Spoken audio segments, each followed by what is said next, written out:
Yesus berkata, Injil tentang kerajaan Tuhan akan disebarkan ke seluruh pelosok bumi sebagai satu kesaksian kepada semua bangsa. Selepas itu barulah tiba akhir zaman. Memandangkan Tuhan tidak akan menghantar malaikat untuk memenuhi misi ini. Apakah yang saya lakukan untuk mempercepatkan kedatangan Yesus? Pada suatu hari Sabat, seorang pengkhotbah berbicara tentang kedatangan Yesus yang kedua.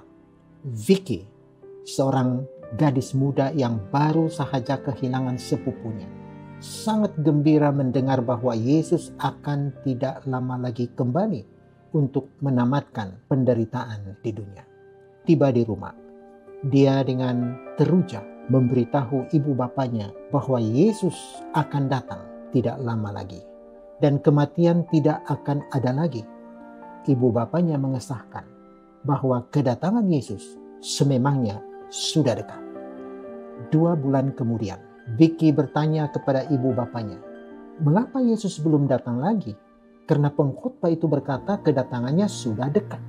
Ibu bapanya membuka Matius 24 ayat 14, menjelaskan bahwa Yesus sedang menunggu lebih ramai orang untuk mendengar Injil, karena ramai yang belum mengenali dia.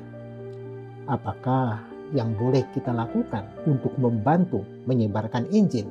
Tanya Vicky. Ibu bapanya memberitahunya bahwa kita boleh memberitahu orang lain tentang kedatangan Yesus. Mereka juga menjelaskan bahwa dengan mengembalikan persepuluhan dan persembahan kita ke perbendaharaan Tuhan dengan setia, kita mewujudkan keadaan yang menyokong misionari, kesusastraan, dan inisiatif penginjilan yang lain, malah menjangkau kawasan yang mempunyai sedikit atau tiada anggota gereja. Vicky kemudian bertanya dengan teruja, adakah Anda juga mengembalikan persepuluhan dan persembahan? Bagaimana Anda akan menjawab soalan Vicky? Kita berada di sini hari ini karena pemberian dan khotbah orang-orang yang setia.